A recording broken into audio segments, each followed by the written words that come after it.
นี้เป็นสวนพักของไอพอบ่แม่นมาได้ยินเราเลยบ่เจ้าสบายดีพี่น้องทุกคนเนาะมื้อนี้บ่าวท็อปจะมาอยู่บ้านดักกังเมืองดักจึงแขวงเสกองนะบ่าวท็อปจะมาท้ายเฮือนซานบ้านซองของเขาเจ้าหรือการใช้ชีวิตของเขาเจ้าว่าเป็นแบบใดโอเคไปกันเลยอันนี้ก็เฮือนซานบ้านซองของบ้านดักกังหั่นนะโอ้เฮือนซานบ้านซองนี่งามหลายทุกคนเลยมีธรรมศาสตร์หลายเป็นหมู่บ้านน้อยๆแต่ม่วนหลายนะเราท็อปกาหาก็มาครั้งแรกในชีวิตคือกันนะก็มีโอกาสจะมาเที่ยวถ่ายคลิปให้แก่พี่น้องทุกคนได้เบิ่งโอเคเราท็อปจะมาพาพี่น้องไปสัมผัสผู้สาวโอเคผู้สาวหรือเขาจะเฮ็ดหยังอยู่พุ่นเนาะเราท็อปจะมาพาพี่น้องไปสัมผัสกันเลย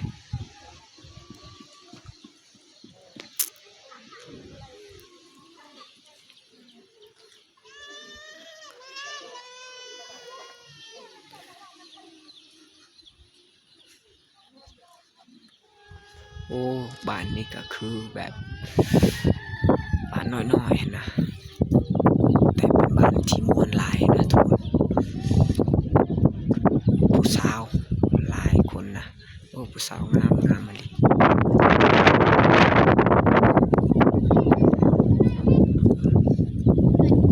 ก็เห็นผู้สาวกันหลายๆนะ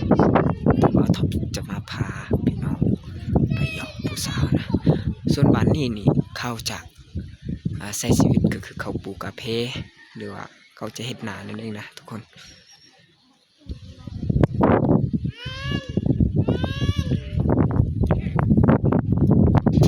นี่บ่าวท็อปจะมาสัมภาษณ์พ่อเฒ่านะว่าเจ้าเฮ็ดหยัง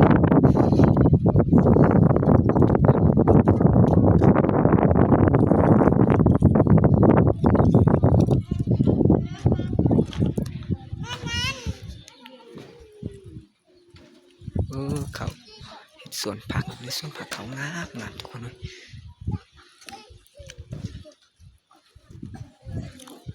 โอ้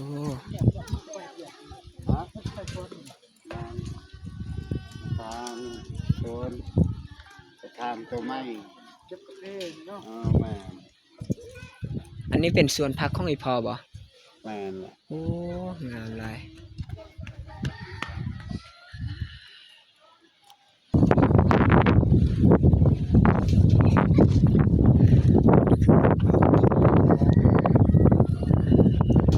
ปีนี้ได้แค่12เนาะ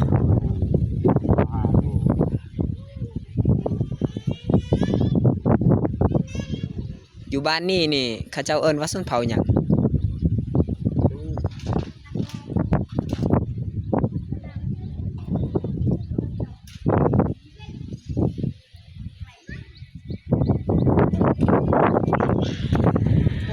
จะมาสัมภาษณ์ให้ไปสัมภาษณ์ผู้สาวอีกนะอยู่แถวเทิงนะเคยไปเลยเพิ่นสวยเด็กน้อยนะโอ้ยเป็นตามวนหลายมื้อนี้นี่บ่ได้เฮ็ดเวียกบ่ไอ้พ่อบ่ได้คลำบ่มื้อนี้แม่นโอ้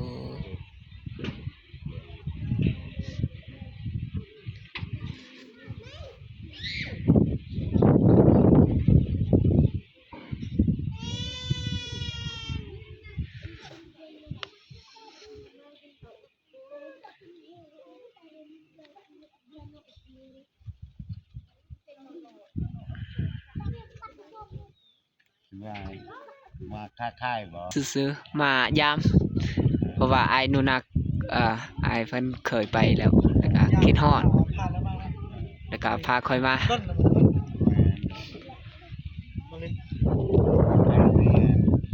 เคยมาวันนี้วันเฮาแล้วก็อ้ายเพิ่นพาน้องอีกไปพาลูกอีกไป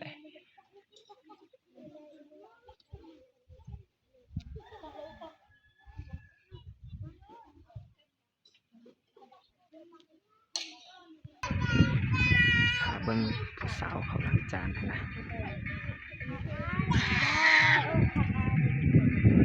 ไปหยอกผู้สาวก่อน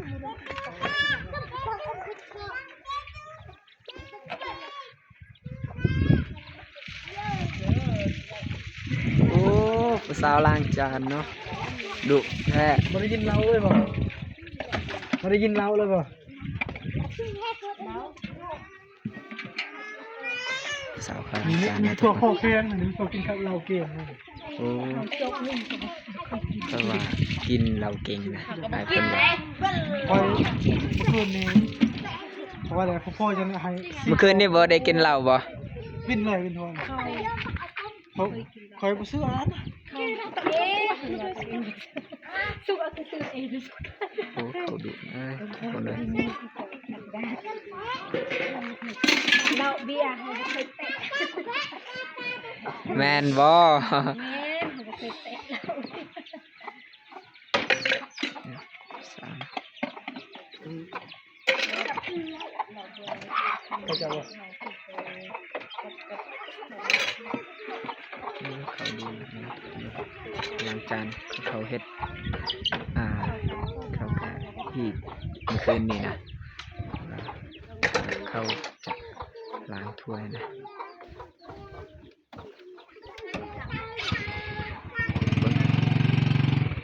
สีพาพี่น้องไปเบิ่งถ่ายอยู่เทั้งเนาะเขียนสารบ้านสองอยู่เทั้งส่วนไม่ดีนะทุกคนเลย โอ้ยทานไม่ทันเลยครับขยันลงหมดแล้ว น้องกินหน่อยๆสำนิ้วเกือบปวดหักเลยเมื่อคืนนี้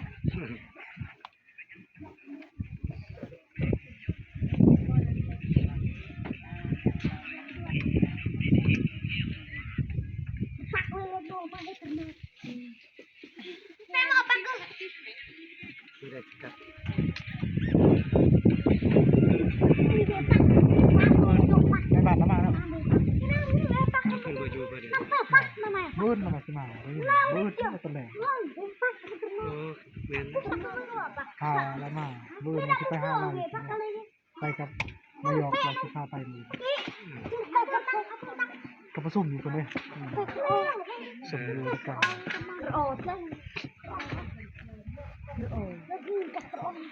ลูกอ้ายบ่นี่ แม่น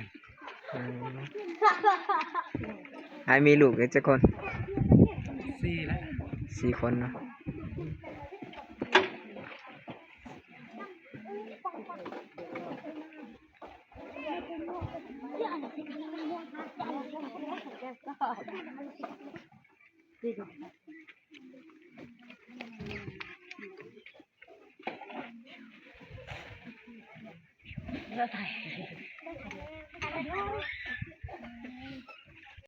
ก็ขอบใจพี่น้องทุกคนเนาะที่ได้เข้ามาชมใน2 YouTube ของเบาทองพาเลาะ